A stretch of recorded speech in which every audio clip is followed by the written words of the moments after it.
My condolences and apologies to you, sir, Chris Brockman. What happened? You know what? I'll tell you. I'm ready for Game 7 tonight. No. It went down. You missed it. Wait, yeah, I know. Oh. I'm sorry, bud. I'm sorry. You missed it like it was a 3-point shot. My apologies. They needed me last night. They sure did. Let me tell you something. Let's start with this, because, again, we haven't spoken since Friday. Game 6 was an all-timer. That was an incredible basketball game. Yeah. It was so intense in that spot in South Florida.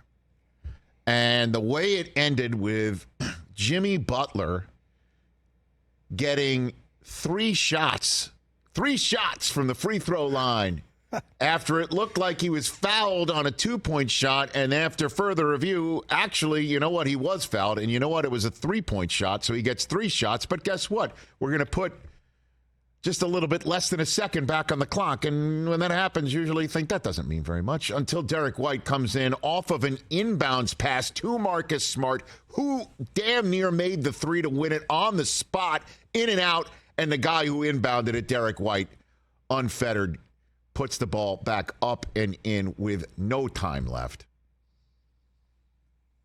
And normally, that is so tough to come back from if you've lost the game.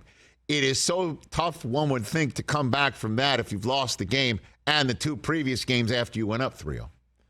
And the whole world is thinking the Celtics are going to win this thing because they were down 3-0. Now it's tied at 3 apiece, and they're going back to Boston at home. And sure enough, who is delivering the pregame video speech to hype up the crowd, but Kevin Millar himself, because that's all Boston fans were talking about.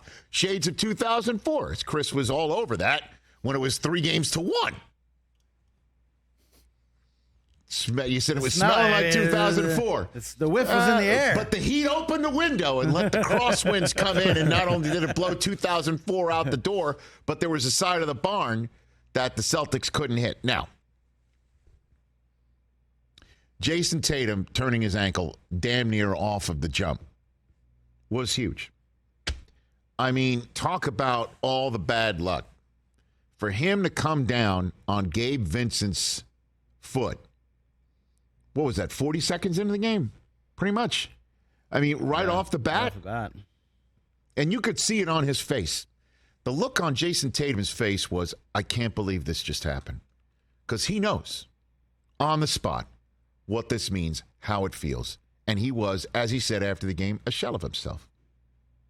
A shell of himself. And what the Celtics needed was the 51-piece Game 7 Jason Tatum to show up. And unfortunately for the Celtics, he turns his ankle right off the jump. And unfortunately for the Celtics, nobody else except Derek White, with any significance, stepped into the fray. 0 for 10 from 3 in the first quarter.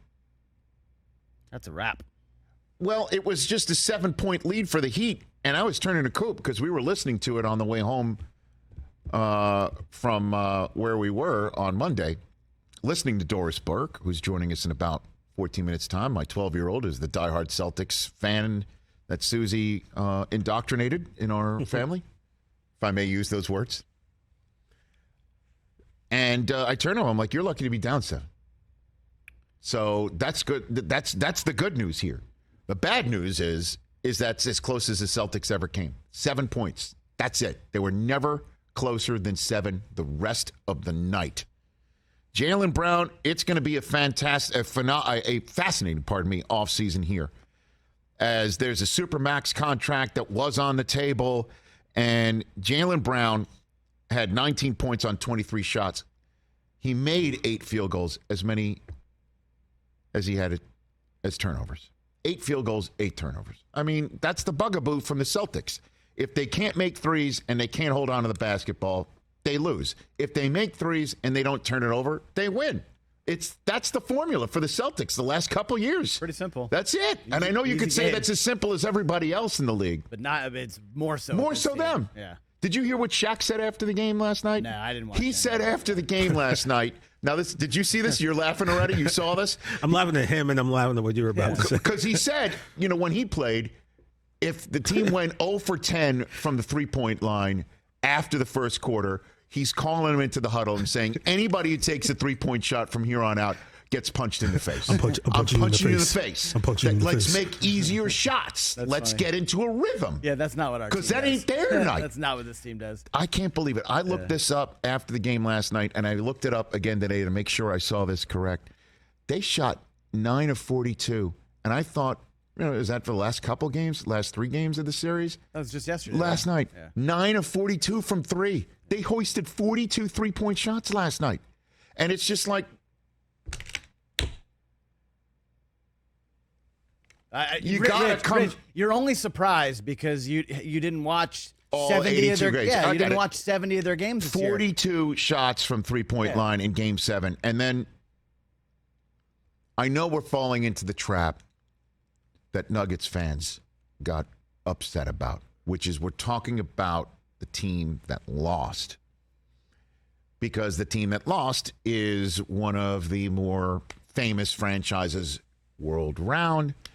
With all due respect to the Heat. And they had the second best record in the NBA this year. Exactly, and a guy who came into the season as a preseason favorite to win the MVP award, and Jason Tatum, and obviously everything that happened with the coaching staff, and Joe Mazzulla is going to have an offseason now, like he didn't have last year.